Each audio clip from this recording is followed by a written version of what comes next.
Lisa, we are live. Welcome to the show. How are you? I'm very well, thank you. How are you? Yeah, I'm good. I'm good. I'm always amazed at the fact that we can be on a video conference and I can be in the UK and you're in Australia. It's very, yeah, technology in 2020 is very amazing. It is.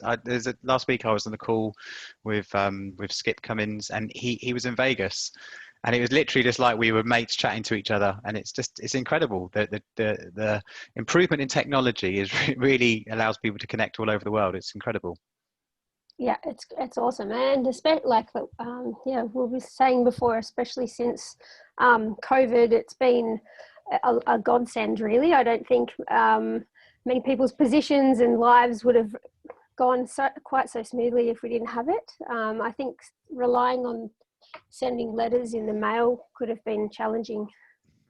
I think you're probably right. And of course, your job relies totally on technology. You've just been showing me just next to you, you've got your vinyl, you've got your Yeah, 1210s, you've got your studio there. Let's show us yeah. around a little bit. It's Ableton you've got set up as well.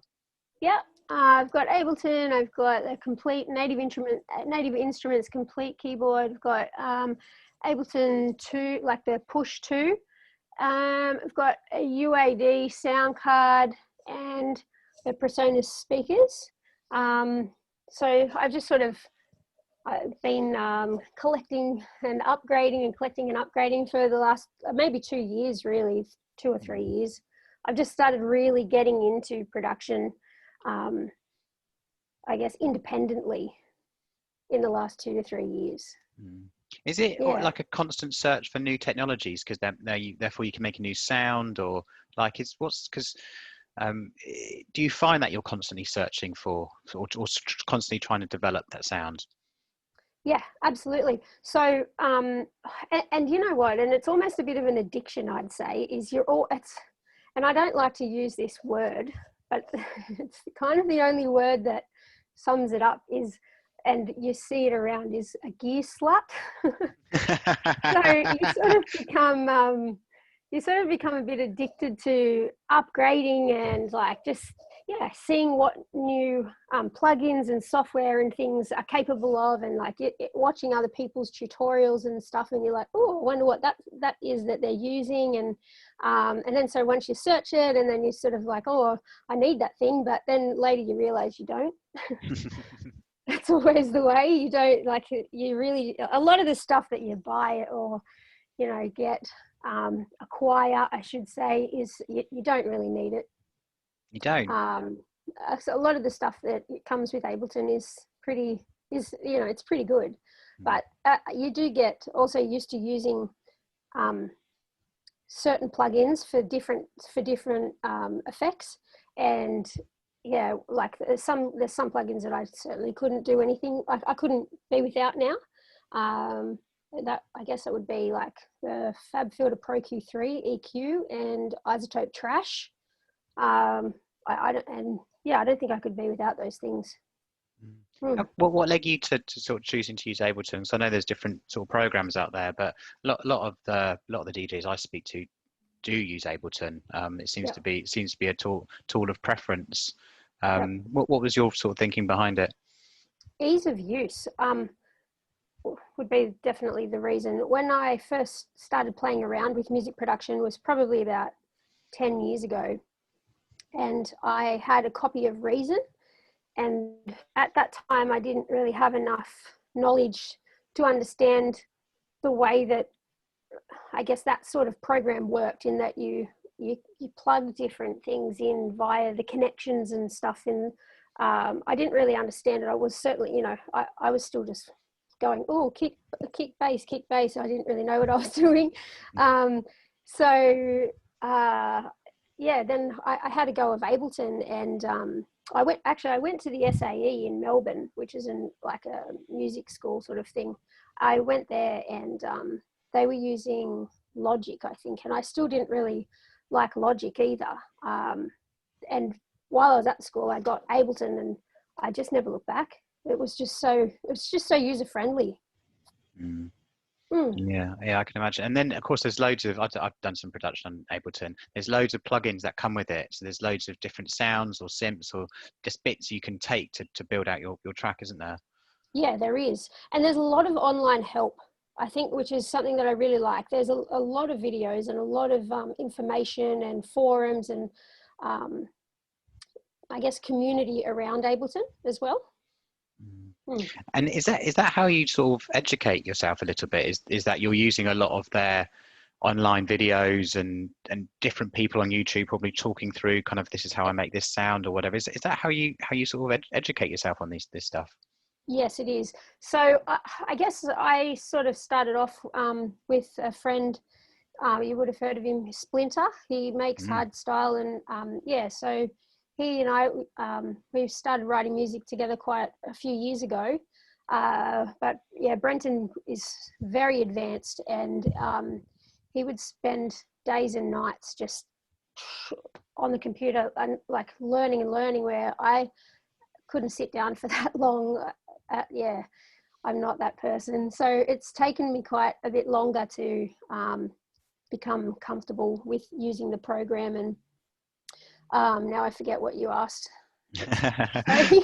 All right. Now we just talk to me about Splinter. So it must be Yeah. interesting working with 'cause he's more hardstyle, isn't he? So Mm. talk like working with someone who has a different sound. Does it Mm. impact the sounds that you play? 'Cause of course you're more focused around techno.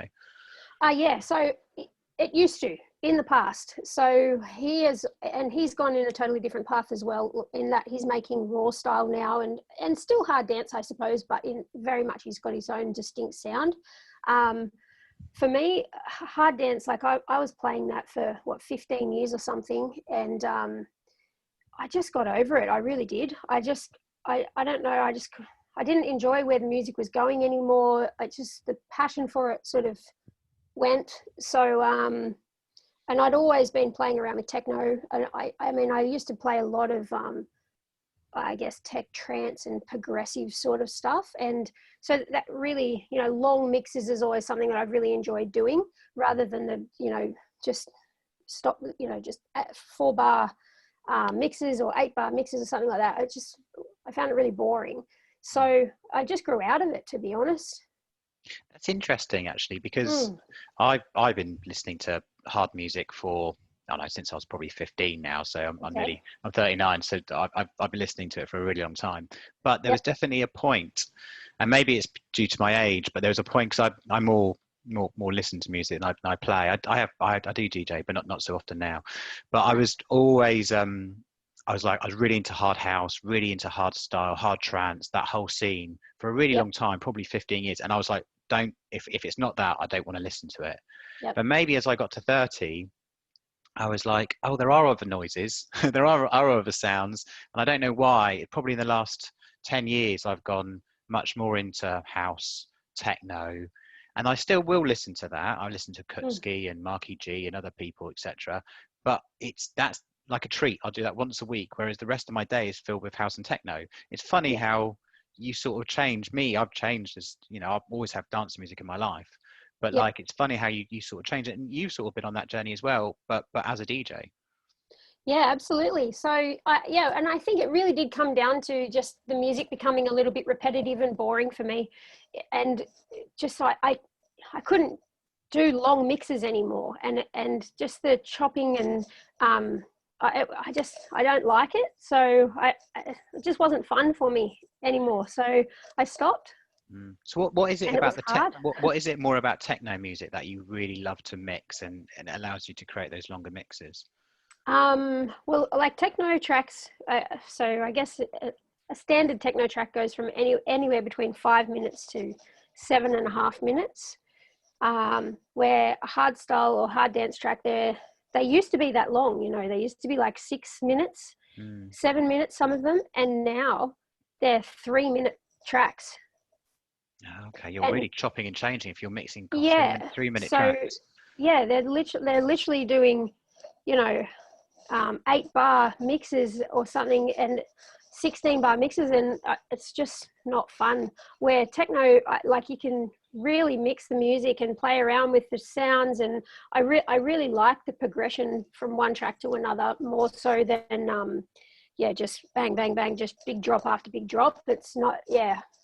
Yeah, I can see why that's probably happened actually, because sort of festivals and the fact that hardstyle has become a very big, a festival sound in some respects, is that it's and that listening to that, it is about, hands in the air, next track, quickly changing the sounds. Whereas when I listen to yourself or other techno DJs, I am looking for something different at that point. I'm not looking for something. I'm going to use the word erratic.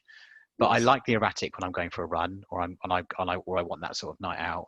But more now, because I'm older, I do want to listen to something that has got a consistent sound or a beat, and it doesn't actually go up and down all the time, because it changes my emotions all the time. Yeah, Actually, I want something consistent. Yeah, and it just sort of progresses, like rather than hard dance where it's sort of just there, and then like it's just this big breakdown, and then they just change the kick, and then they repeat the same, like what they did at the start. And I just sort of started to see a pattern in it too frequently. And where I find some, like when I mix techno, sometimes you still have to really think about where you're going to mix the tracks in, because every track is different, and they're not all made like to the grid sort of. So you have to sort of think about the music a little bit more. It's a bit more challenging, I suppose. I've some young people to mix, and it's really interesting that they can chop the track, like drop a track from one to another, but to give them two tracks to mix together for a long period of time, they can't do it. Interesting. Interesting. Let's talk about your career and Sure. And your how did you first get interested in music, and what was your growing up, and what was your early influences? Okay, so it's something totally left field.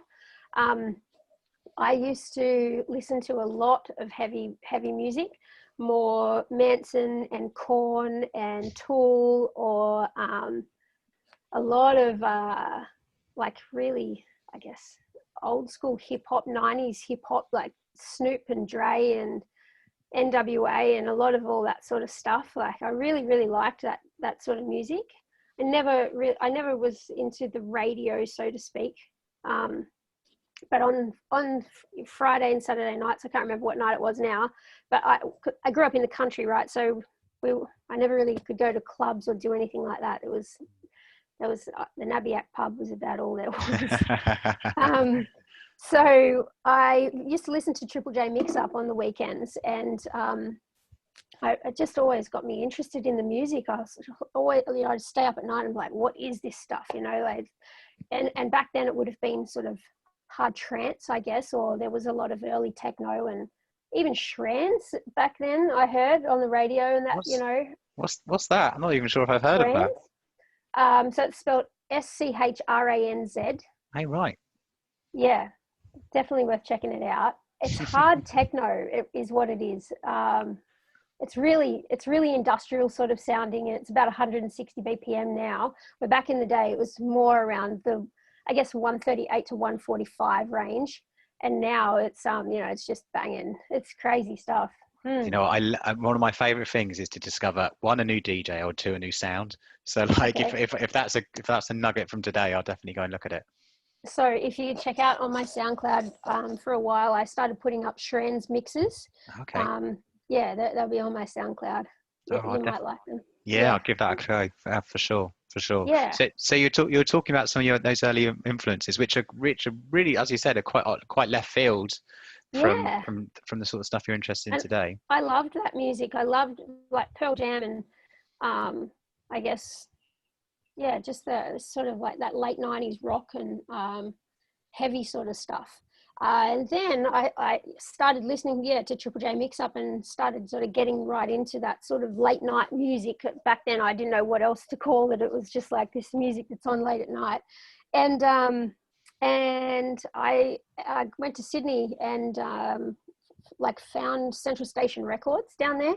And so I started going down there a few times and like listening to some of the stuff that was on the records. And I bought a couple of CDs and I think one of the first ones that I bought was called Strictly Techno, and it's got some like really awesome tracks in there, like Follow Me by Jam and Spoon was on there, and there's another one by Jam X and DeLeon and a few other tracks. And from there, it just sort of evolved. I kept going to Sydney and just trying to find like what the music was. And then I moved from Nabiac and came to Newcastle. And I went to the record shop here, and I had 2 DJ lessons and just picked it up really quickly. And I was playing in clubs a couple of weeks after. Wow, that's unbelievable how you went. So you literally had a couple of lessons. Yeah. And then were you playing on vinyl back then? I can see your 12 tones in the background. So you're playing on vinyl back then? Yeah. Well, and you were good enough in a few weeks to be able to play in clubs. Yeah. I just started playing in one of the big clubs here, and I was really fortunate at the time. And back then, I suppose, because being a girl, back then there wasn't very many of us. How old were you when you started playing in clubs? 20. Okay, young. Yeah, I was 20. Yeah. I'm still trying to get over, because I mean I still struggle to beat match now. Like just the fact that you could learn so quickly. Do you think it's just a natural thing that you just, for some reason you were able to do it, or because some people do have this innate ability to do certain things, or do you think it was just that great training or some persistence? I mean, because that's normally the biggest hurdle, getting someone to get out there. And I guess I learned stuff fairly quickly. Doesn't mean I always retain the information, but I certainly I don't know, I learn things pretty quick. I pick things up pretty quick. Yeah. So I don't know. And also, George Patzan, who taught me, he'd won the Technics competition, like the 1210 turntable competition a couple of maybe twice. I think he won it. Okay. Yeah.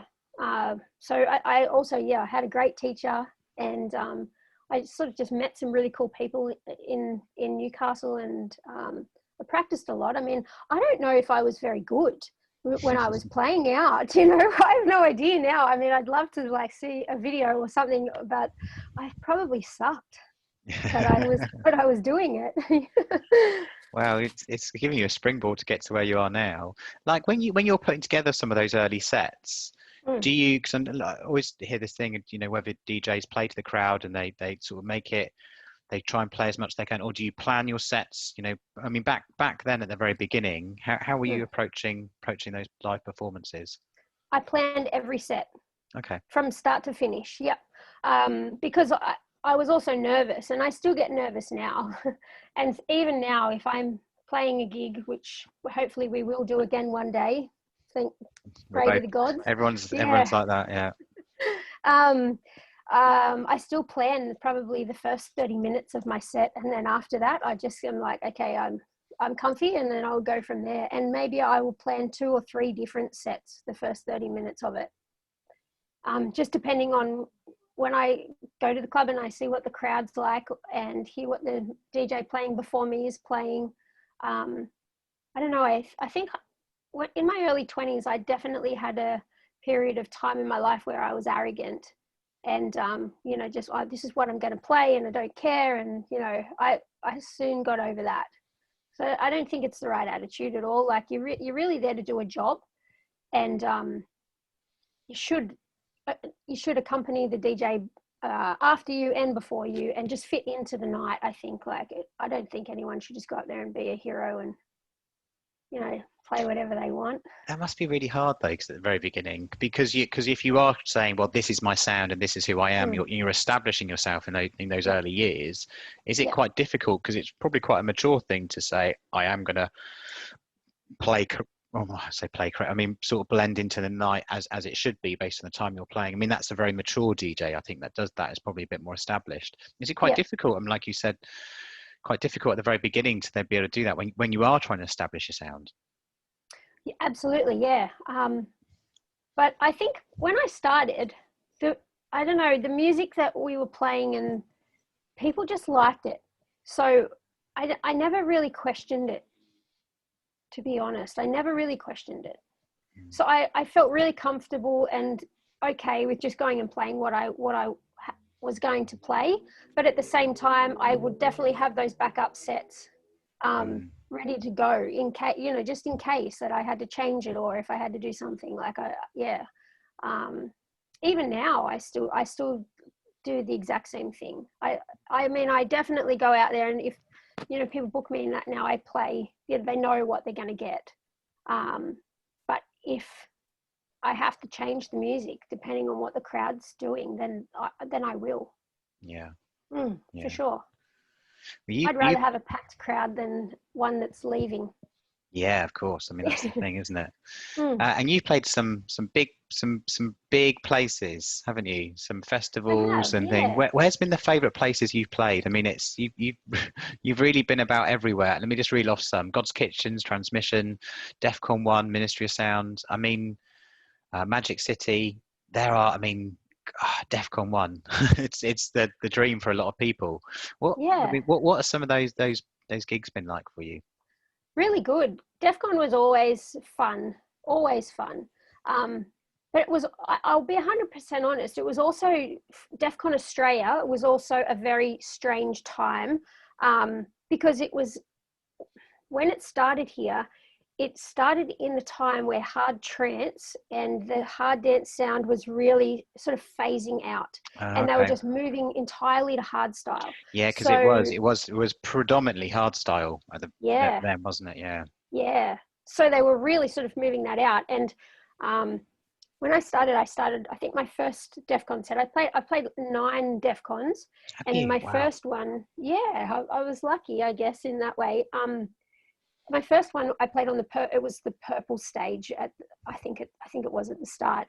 And then they sort of moved that music over to a stage which was called the orange stage. And then that was really all just sort of hard dance. But it didn't last long. They then moved into this new sound called Cult or something. It was this different style. It was a Q-Dance brand.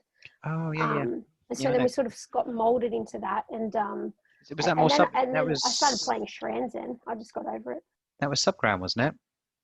Subground, yeah. That's it. Oh, I used to love that. That was the sound for me for a while.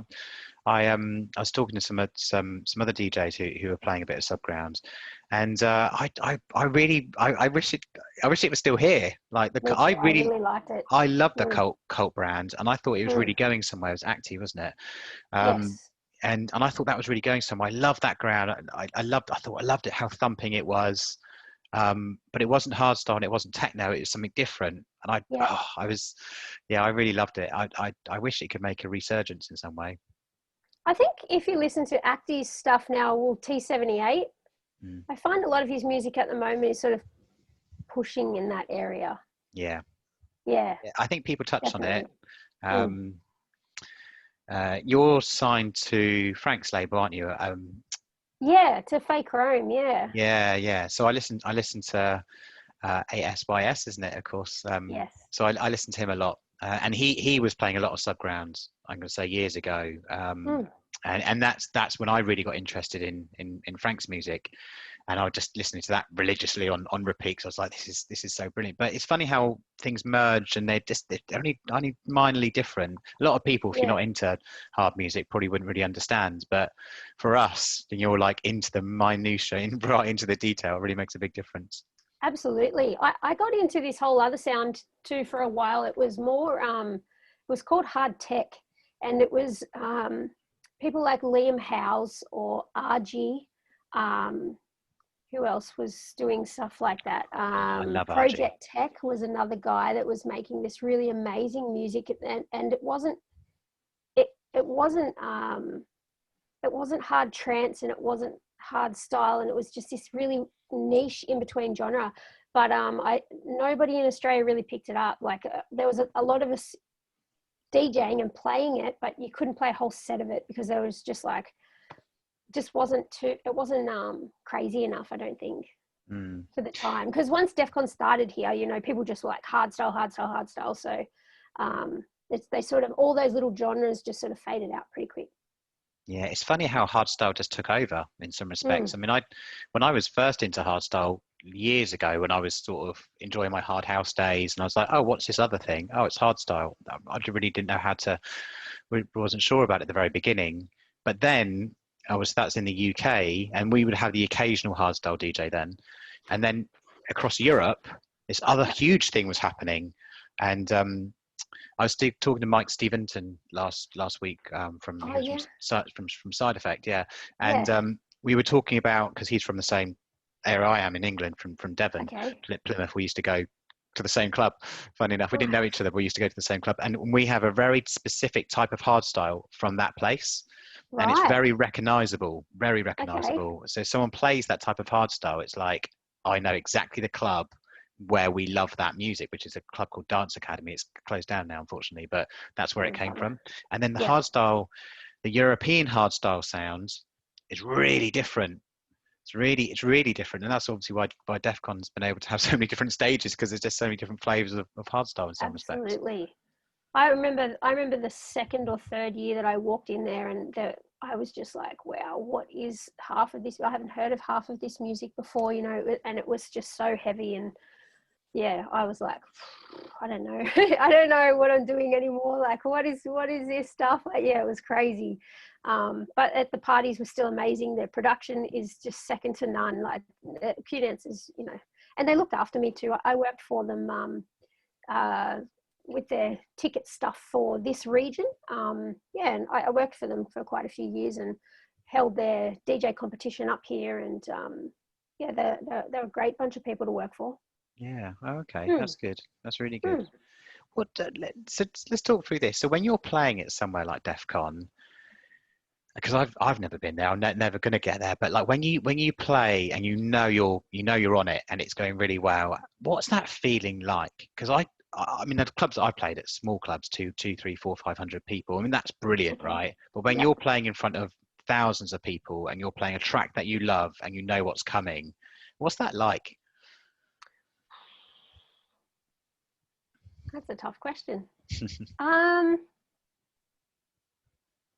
I guess yeah, it's just sort of like you just sort of anticipate the feeling of what's the people are going to do. Like, you just yeah, it's excitement. You're excited because in your headphones you can hear it and they can't, and you're just like, oh, you sort of feel like, you know, I'm about to get ya, sort of thing. And yeah, it's just it's a nice feeling. Like, to see the crowd's reaction is a lovely experience. Yeah. Definitely, yeah, yeah. Yeah. To be honest with you, some of the best gigs that I've played is here in Newcastle, Mm. hands down.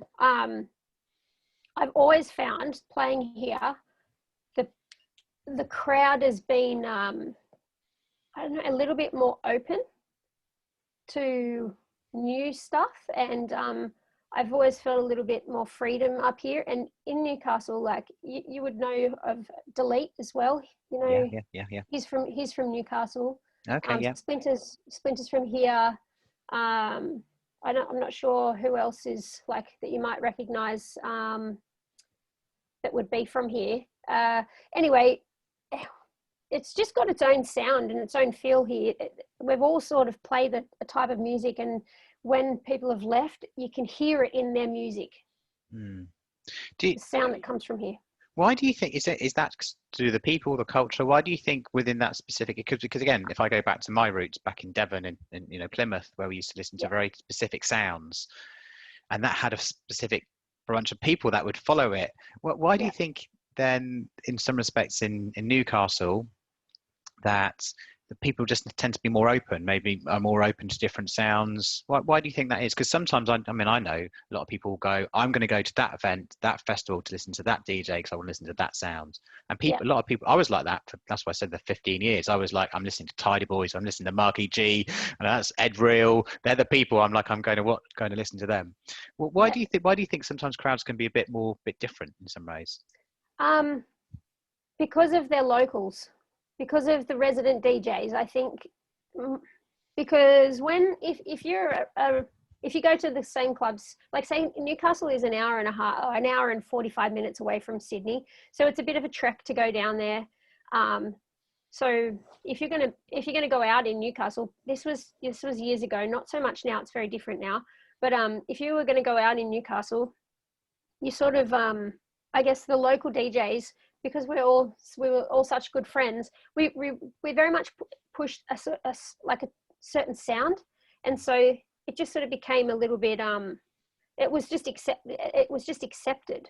Where when I found some of the other DJs would come from other countries or different parts of Australia, sometimes, and I don't mean all the time, you know, the sounds that they would play would be their stuff would be, you know, quite, not commercial's not the right word, because back then none of the music I would say was commercial at all, but it was the big stuff. Where when you play here every single weekend, you've got to sort of dig deep and start, you know, pulling out some things that are a bit weird.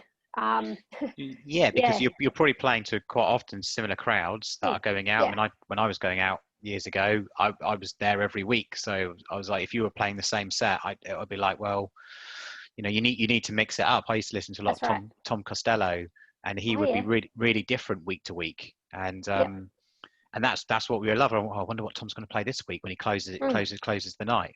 You're like, okay, well, I'm going to wait for that, because you know it's always going to be something different, and he'd obviously have to prepare his set to be different that week.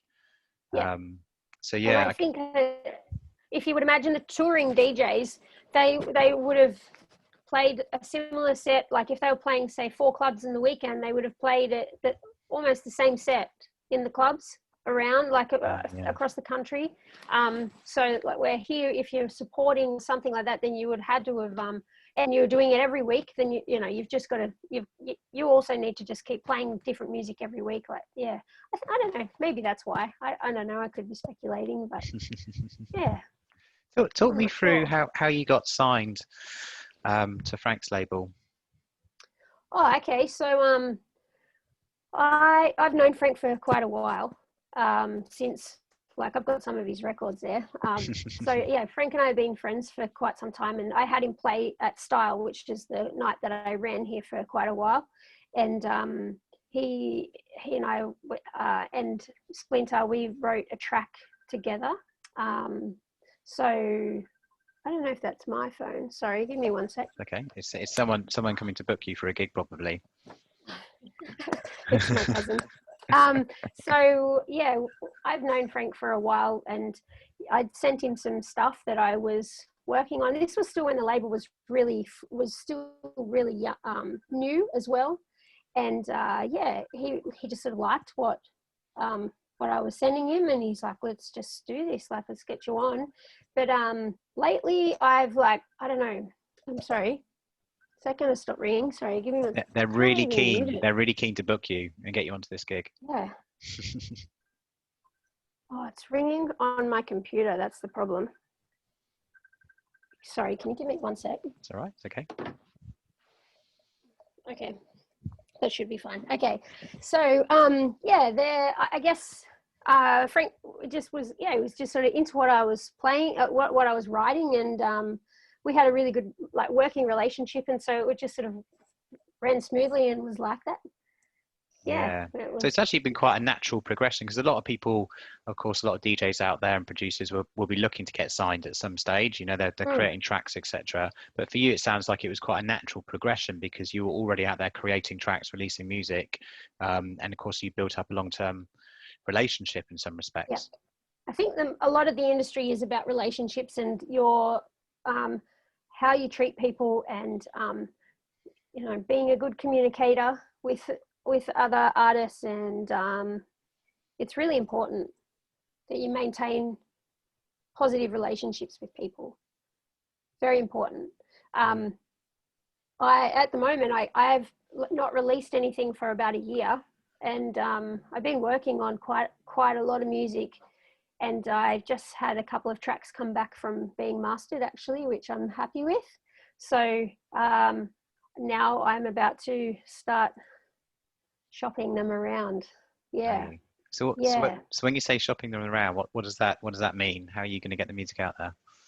Finding at the moment which tracks suit what label, to then send them off and see if they are interested in them at all. I really wasn't happy with where I was at. The last track I did that anyone would have heard would have been Ultima.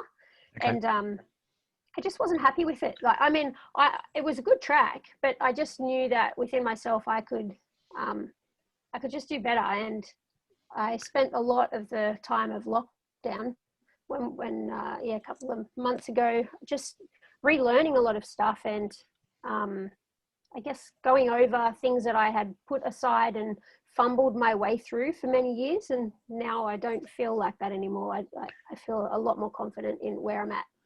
Yeah, I mean, Ultima's on Beatport, isn't it? So people can go and listen to it there. And you've got Black Belt and Push, and yeah, so you've got some different sounds out there. So do you think so you might try a different approach then to get your music out there this time?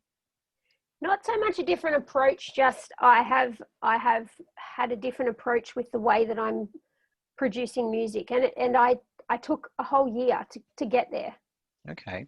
And at first I wasn't okay with it. I was like, what do I was a lot of negative self-talk about, how like that I was taking all this time to do this. But like now that I've spent the time to like on my production skills and learning far more than I ever knew beforehand. Like even when I did Ultima and Push, I still was just like, fumbling my way through, and I managed to get the tracks out. And like, I shouldn't say that really. I did have a fair idea of what I was doing, but like at the same time now I'm really sort of, I don't know, I found my sound, I guess. Talk me through that year, because that's a really interesting, because when you're going through a transformation, you think, okay, you've released some good stuff, but you want to get better, you want to improve, and then there's a lot of online videos or everything you're doing and trying to learn. What's that year like? And then where were you and where are you now? So I think that journey is really interesting. Okay, sure. So obviously, like, Ultima would be the track that was the last one that I was like happy with, I suppose. But still within myself, I'm like, it's just not good enough. Like I just had this whole, within myself, I know that I wanted to do more and just feel confident and comfortable with what I was releasing. And so during the lockdown, I really just honed in on so many courses. I actually did a 3-hour lesson with Victor Roos recently. Oh, wow. So that was really awesome. And, I feel really confident after like the feedback and that I've got. He actually played one of my tracks that I'll be releasing that on Friday as a free download. He actually played it a couple of weeks ago, and it'll be on the live set that he's recorded. So I'm looking forward to hearing that. And as far as I know, he still played it, but we'll wait and see. So and talking with him was awesome. Like, it was a huge confidence booster. And that whole year, I just went through all the finer things that I needed to go through. Because I spent such a huge amount of time with Splinter. Yeah. And he's so advanced, So it was really, when we were working together, even though we bounced a lot of ideas and things off each other, a lot of the technical stuff he was doing. And because like I've got ADHD, and so I was really struggling to sit down a lot. And I can imagine it's really difficult then. It is challenging. So now, during the time that we had, I sort of just treated it as, a pause on the world, and like, I'm going to just get this done now. I'm going to learn, and I just crammed and crammed and crammed and crammed. And at the end of the day, I've really got some good music that's come out. I'm happy with what I've done. Obviously, I'm still going to keep learning and learn new stuff. But for right now, I'm feeling pretty good about it. That's really interesting that you've taken that year to really focus on your development to get to the point where you're really comfortable now. And I think a lot of people sort of miss sort of miss that out in some respects. You know, you could be progressing in, and also this isn't related to me, it could be progressing in any career, but sometimes you don't get the opportunity to take some time out and go, right, I really need to learn my craft. I need to go back to the basics and doing some of the education and the training, and it's interesting that now you're really, 12 months on, you're really interested, you're really comfortable with what you're producing. Also, Very much, yeah. there's also another sort of key nugget there, I think. A lot of people, I speak to a lot of bands and artists and DJs and producers, etc. And a good percentage of them, I've said, how are you getting on in COVID? And they're like, oh, it's really difficult. There's no inspiration. Nothing's happening. All those things. And I think there's some people that have gone, I can't do anything during this time. It's not going to be possible. Whereas other people have gone, we've got more time available. Now's the time. There's no noise because everything's stopped. And I was like, no, this is the time. This is the time, because you've got the opportunity now to be probably one of the most productive you ever have. Now, I don't mean productive as in outcomes, but I'm productive in terms of either your learning, self-development, whatever it is that you're focused on. Yeah. And it was the gift of time a little bit in some respects for a lot of people. Huge gift of time. I like, and this is a horrible thing to say, and I feel really selfish in saying this, but I could have done with one more month.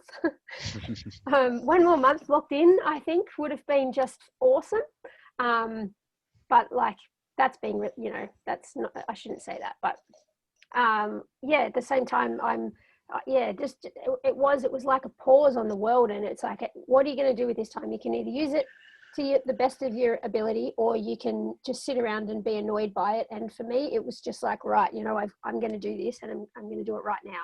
And so I really just every day got up and was just learning. And I've come out at the end of it feeling heaps better. I'm so pleased you did that. I was the same. So I used to travel a lot for work, and I was around the country doing different things. And I was just like, we've got this. When I started to understand what it was, and I was like, I've got all this time, I'm just at home. I'm like, okay, I'm going to get my fitness into the position it needs to be. And I did loads of running. I did some running for charity. So I did 31 half marathons in 31 days. So congratulations. I did that for we raised about £3,000. So I did that in May. Awesome. And then when I was running, I was listening to podcasts every day, and I was listening to Joe Rogan and different things. I was like, I can do that. And now I've got the time to do it. So as soon as that finished, June the 1st, I was like, right, we're doing podcasts now. We're going to interview people. We're going to chat to people. And I was like, this is the gift of time. And now this is horrible, of course, the global situation, the pandemic. Of course it is. It is terrible that so many people have lost their lives. But I think this was a gift. The world pressed pause. Absolutely. And then for some people, we're able to go off and become more productive and do more things, and go off and do some of the things you wanted to do for all these years. Yep, absolutely. Congratulations on the marathons. That's awesome. Thank you. Wow. Wow. And like, congratulations on starting the podcast too. Like, it's really nice to see people that have taken it and used it, to the best of their advantage. It's great. Well done. Thank you. It's the time thing. And because we don't have the travel, now it's just easy to do it. And now I've learned enough about the production skills. I do it all myself, enough about the production skills I've done the hard yards, getting up at 4 a.m. I still do that now because I'm like, right, I want to create time before work to go off and then do it. And I think I listened to Gary, I can't remember his last name, Vaynerchuk, Gary Vay, and he talks a lot about just getting out, and you've got to keep doing it. You've got to keep working. You've got to keep producing. There's no substitute for the time and the work. Yeah. And this was a gift in some respects to have so much time. Absolutely. So, yeah. Give me 1 second. I'm going to turn on my light. It's just starting to get dark. 1 sec. Oh, it's so funny you say that, because it's just getting light here in the UK. Yeah. Thank you. I said that's right. It's so funny you say that, because it's just getting light here in the UK now. It's it's nearly 9 o'clock here. So and for yourself, how do you find getting up at 4 o'clock in the morning? By the way, like, geez, that's a lot of commitment. That's wow. You sort of get to a stage where I used to get up early anyway, because I used to go to the gym at 6. So I've done that for a lot of years. But I sort of used to push myself to try and do it and get to the gym and then try and work out, and it was harder. But now, what I noticed since I did those runs, although it sounds hard, I did all those runs at 5:30 in the morning. Mm. because I needed to get it done. It took about 2 hours, 2.5 hours each day, and I was like, I have to be done, ready for work, and then I also needed some time to stretch and recover. And then what I realised was, it's not that hard. Once you get up, and I was listening to your music, I was listening to everyone's music, right, during that time. But I also then started listening to other. And then what I would do is I plan the music or whatever, or the podcast I was going to listen to the night before, and I get up because I was excited about listening to that. And then what I realised, I was outside running, and all this fresh air. We were really fortunate because the weather was really good back then. So Okay. every morning, people weren't realising, every morning at 5 o'clock, the weather was beautiful, blue skies, Right. and I thought, God, why are so many people missing this? It's crazy. And then it just I got up a little bit earlier, and then sort of just got to a stage where I just thought, I don't want to miss out in the morning. And I always used to have struggles Awesome. sleeping. Okay. So this was beautiful. It was perfect for me because I was getting up earlier. That means I'd naturally fall asleep at night time without having to worry about it. So Wow. it was transformative for sure. Wow. I Yeah. still haven't been able to ever change my nighttime habits, like in that being up late, and I still struggle now to sleep. But Yeah. it's all about Feeling the clock. routine. It's all about Yeah. routine.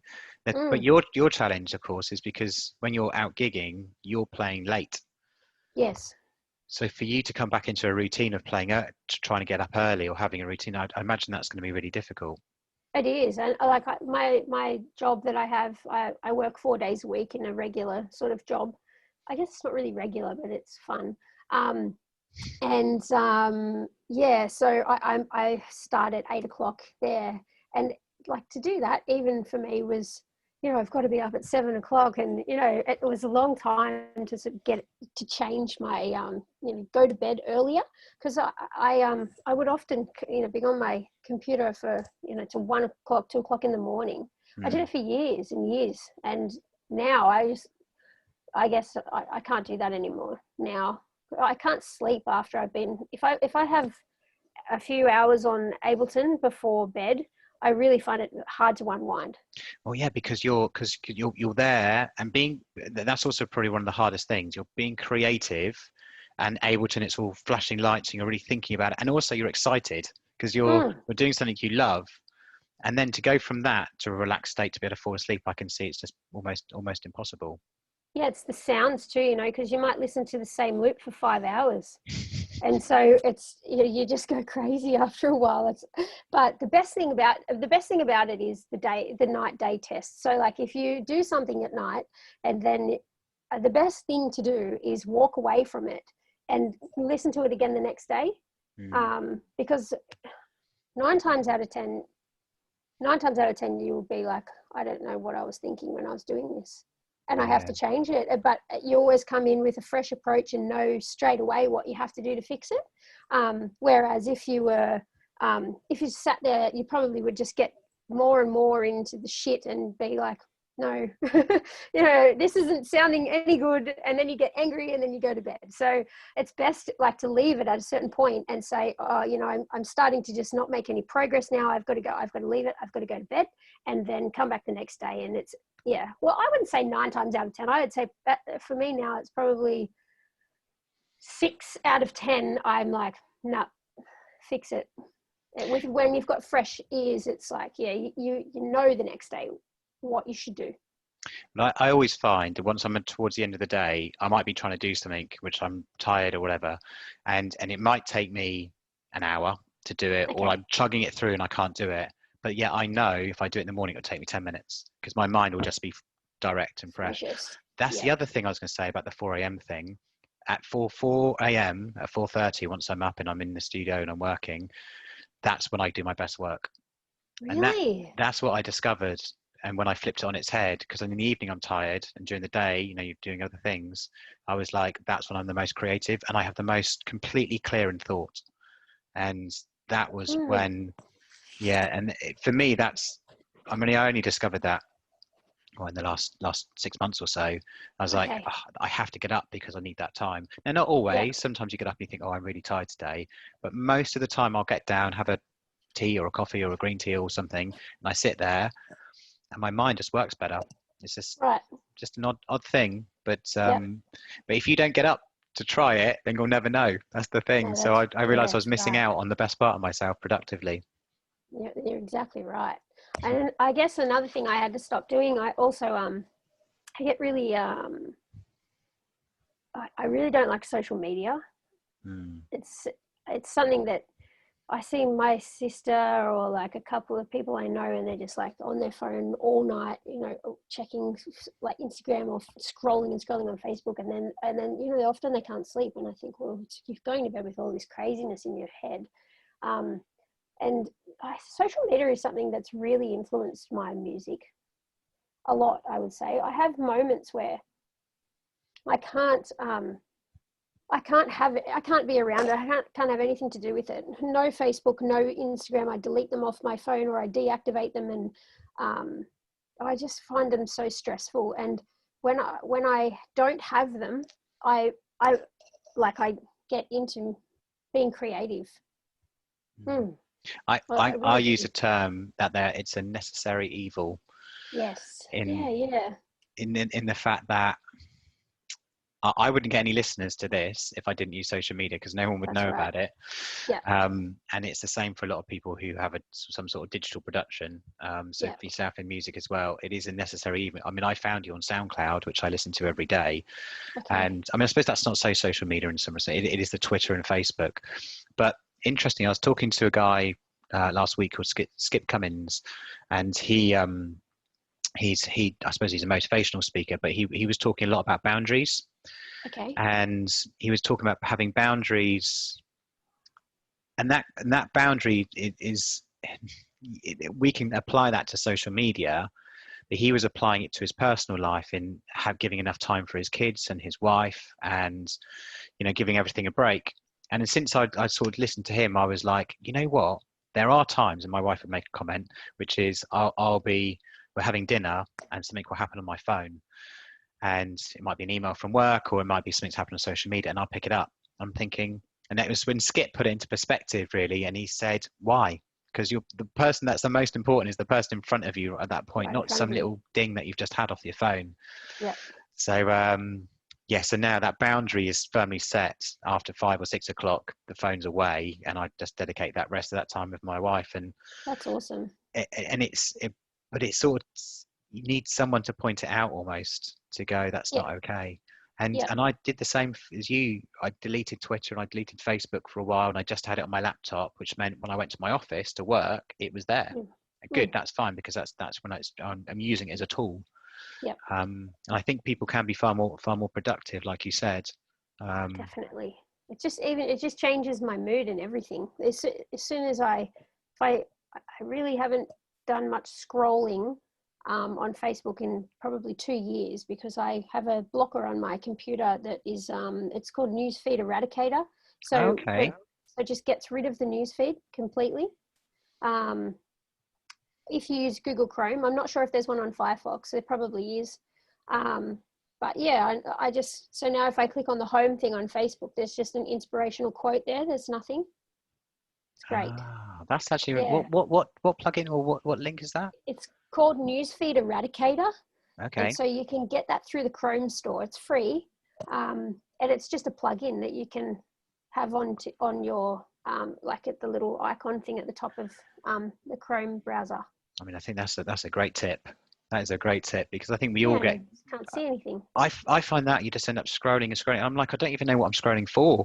No. I don't even like half the things I'm looking at. I'm like, none of these things are even relevant to me, but you end up going through it still. Unfortunately, I haven't seen one available for like phones though. It's only on your desktop that you can have that plugin. So I just don't have them on my phone now at all. Yeah. And does that free your mind up enough? Does it frees your mind up so you can focus on the things you want to? And I guess that brings you back to music almost, because you can start thinking about what you want to create. Yeah. And I don't have influence then from what other artists or people are doing. I don't really want to see any of it. I just want to do what I'm doing, if that makes any sense. So like if you're on social media and you're seeing, you know, all these really huge artists like posting these things that they're doing, it makes you feel, I don't know, for me, I don't know, I'm sensitive though. So it makes me just feel, like I'm not accomplishing things fast enough, or I'm not, achieving, or I'm not doing this. And so for me, it's just best I just wipe it and keep doing what I'm doing. I couldn't agree with you more. I think we're quite alike in that respects, because social media does make you feel rubbish. it's like really. reading a men's health magazine where everyone's ripped and you're just trying to lose a tiny bit of weight. And it's like, is this get ripped in 12 weeks? I'm like, I just want to stop eating so much food. yeah, that's right. Just step one is where you want to be at. Like, just not. Yeah, I know. That's just social media is so unrealistic, and but yeah, I don't know. I've always had funny views of it, and I've never really got into it like I should. I guess if you're going to be an artist, even like with painting, I paint a bit, and I should really put more stuff online, and I just don't. I don't like I don't feel free on there at all. Yeah, it is a funny thing. Again, necessary evil is probably the way of describing. I think that's a good name for a track, by the way, if you want to take that. Necessary evil. Okay, all right. Noted. Noted. So so I'm glad that you're listening to my podcast. That's awesome. Thank you. Yeah. I haven't done one for a while, actually. It's been about like maybe 6 months. So I will get like maybe this weekend I'll put one up for you. Oh, please. Yeah, that would be good. Yeah, I mean, I love it. And it's just, sure. I mean, to talk to people about where they can get access to the podcast. I mean, I listen to a lot of it in SoundCloud as well, because it's just an easier format for when I'm working. So what do you have out there for people to consume and enjoy from your music? Yeah, sure. So really, I just use SoundCloud. I used to use Podomatic and what's that other one that I can't think of what it's even called now. Podomatic, I think it is. But now I just post stuff on SoundCloud, and in the next 2 days I will be putting up like short versions of 2 tracks that I've just finished, and on Friday I will put up. I've just done a remix of Rufus Du Sol's New Sky. Okay. So I will be putting that up on Friday. Yeah. I just got the mastered version back today, and I'm really happy with it. So yeah. Well, people should definitely head to your SoundCloud. I listen to it regularly. So it's The Colours of Techno, and I think we've got 9 up there at the moment. I've probably listened to all of them about 50 times. Oh wow! Thank you so much, Simon. That's awesome. I just love listening to it, and I think this is the funny thing about how music changes. Whereas years ago I'd be out in clubs listening to a lot of music before social media and SoundCloud was even a thing. Okay. Now, because of the way of working and COVID and people working from home, etc., it's amazing really, because I get to do my normal job, but I also get to listen to house and techno in yourself all day long. It's like the best thing. Yeah. Absolutely. So if you have a look on my SoundCloud, when I was talking before about Shrans, so I've got a couple of mixes on there. They'll probably be a bit far down. I haven't done one for a couple of years of that style of music. So I'm just looking for it now. I see you've got RG on there as well. I think I've got something. I've got RG booked in. We're gonna have it. I know RG from years ago. He's a good friend of mine. He's such a beautiful person. Yeah. He's awesome. I love RG. Yeah. Which is the track? Shranso. There should have been like 3 or 4 of them on there. Okay. It'll shock you. It's heavy music. I love that. Oh, you've got. You're unfiltered as well. 145. I didn't realise that. I'm gonna have a listen to that. May 18. I listen to Filtered all the time. Oh, Frank's show. It's good, isn't it? Yeah. One of the ones I like to listen to a lot, actually. Have you heard of KD Radio? I don't think I have. It's Kaiser Disco's podcast. Okay. So it's called KD Raw. If you wanted to check something else out, that's always a good listen. He's got great show. The 2 of them, sorry, they've got really good shows. Yeah, I'm an avid consumer, because I spend a couple of hours in the gym most mornings, and then whether I'm running or I'm doing whatever, and then I also then work. So I'm like, I'm literally connected to music for probably 12, 15 hours a day.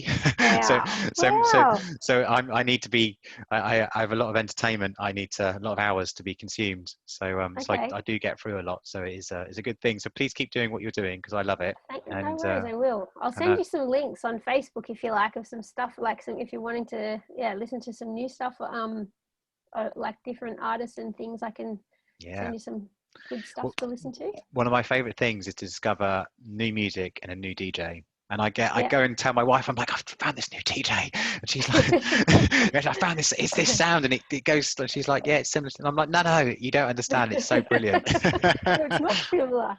Yeah, I understand that. Yeah, no, I it's really understand. good. So what's the future for you as a DJ? What's next? What things are you working on? And now you've found your sound, you've Hmm. landed. I know festivals and everything else are not happening right now. We might not be Yeah. there for a while, but where do you think the next few years are going to take you? Well, before COVID, I just sort of started, like I used to play under a different name, and I used to play under Dexy, and I did the hard dance stuff, and Oh, it was okay, a I whole didn't know different, that actually. Oh, okay, cool. right. So it was a whole different genre and whole different person name, the whole brand, everything was different, and so it was really challenging to change from that to a whole, like an entirely new brand, and so the first year or two for me was hard to get out there and like being back in the market and getting yourself heard and things like that. I mean, a lot of people just don't want to hear DJ mixes and that anymore. It's really, they don't want to hear it. They really want to hear that you're writing music, or production's very important. Hmm. So the first year and a bit was hard, as Lisa May, and then I sent some things to a couple of people, and they just really enjoyed what I was doing, because I was playing a little bit harder than the regular Australian techno scene, I suppose. Like, I was really sort of banging it out, and then and that's what I was used to, because I played really hard, so it was just sort of a natural progression to sort of go toward the harder stuff in this genre. But then I very quickly sort of got away from that, and then I had a couple of people that sort of heard what I was doing and really enjoyed it, and so I started to play in Sydney again, which I used to do a lot as Dexy, and then so it was really nice to be down there doing that as Lisa May, whole new clubs, brand new feel, the whole thing. And then no sooner did that start happening, I was doing that for about 6 months, and then COVID just like cut it off. So hopefully once we reopen everything, I'll go back to playing in the clubs in Sydney, which I'm sure that I will. Justin Muskett's a really great guy. He's looking after me down there, and I've got a couple of regular gigs here in Newcastle that I play at all the time. And then when I release some of the music, then I've got some people that I'm talking to at the moment. Brilliant. That yeah Sounds exciting. that are excited about what I'm doing. So I just gotta, I guess, I don't like to talk about much stuff, I suppose. I just sort of go with the punches and see what comes. You do know, Yeah. I think that's an interesting thing actually, because I think especially when you're trying to be more creative, it's a lot of people talk about planning. Other people talk about just going with your instinct and your gut. And in some respects, I think you do need to have a plan, a broad one. Mm. And some of that plan can just be, I'm just going to keep going, Mm. right? I'm just going to keep producing and whatever. That's certainly my plan with the podcast. I'm just going to keep talking Yeah. to people. That's what I love doing. Yeah. But then equally, you've got to go with your gut in some respects, because you need to continue to be really interested in what you're doing. So you've got to just That's go with right. what feels natural. Because when you sit there in your studio, you've got to go, right, what do I want to make today? Yep, that's right. And I definitely do have a plan, but I don't really like to talk about it, because if it doesn't come out the way that in my head I would like it to be, then I just feel like you shouldn't put stuff out there too much. Like, Yeah. So I definitely have a plan, but it's also just about networking and making the right connections with people, and I suppose, that's about it really. Like, and I've been doing that lately, so, and it's working in my favor at the moment. which I'm happy Good. with. Well, Yeah. please keep doing it because I love your music, and Thank you so I know much. so many people out there will certainly love your music. So certainly, if you're listening to this, go to the Lisa May SoundCloud. It's brilliant, and the Colours of Techno is a great array of mixes in there. There's all different types in there of techno, and it's just awesome. Really, really Thank great. you. So what I love to do with artists before to play us out. So thank you so much for some time today. It's been great chatting to you. I That's think okay. Thanks for having me. people are gonna really enjoy listening to how you've approached your career in music. You know, your early sounds going through to your your transformation to where you are now. I think people are going to really enjoy listening to that as you've matured as a DJ. So to play us out, I'd love us to introduce a track. So so when this goes out live, we can put a track on there. Is there a track that maybe it's maybe from something you released early or something like that that maybe has got a story around that we could that could play us out? How's about I send you the new one that I've just finished? Yeah, that sounds good. Now, is that going to have an official release? This one is no. This is the one that I'm going to give out on Friday, and yeah. So I can send you that one if you like. Okay, that sounds perfect. Yeah, so what track's that? Talk us through that one. Sure. So late last year, Triple J did a remix competition for Rufus Du Sol's track called New Sky. So I actually got a bit sick last year, and I didn't get to put the track in for the competition, and so I ended up finishing it off during COVID, and yeah, it's like I'm super happy with it, and that's the one that Victor Ruse actually has been supporting, so I'll send it over. Brilliant. It's not really like anything that I've done actually. Yeah, it's not. I'm intrigued now. I'm excited. Yeah, different. You'll like it. It's a lot more. I don't know. It's heavy, but it's really lovely all at the same time. It's intriguing. I can tell you that much. I can't wait. So you can introduce it for us if you like, and then I think we'll close. Okay, no worries. So this is my new track. Hang on, can I start that again? Can we chop that and do it again? No, this is great. Let's see if we can do 15 takes. Okay, sure. All right. Okay. Hi, I'm Lisa May, and this is my new remix of Rufus Du Sol's New Sky. I hope you enjoy the track. Awesome, Lisa. It's been a real pleasure talking to you. Thank you so much for your time today. Can't wait to hear it. Yeah, awesome. Great. Take care. Great. See you later. Take care, Lisa. Bye. Bye.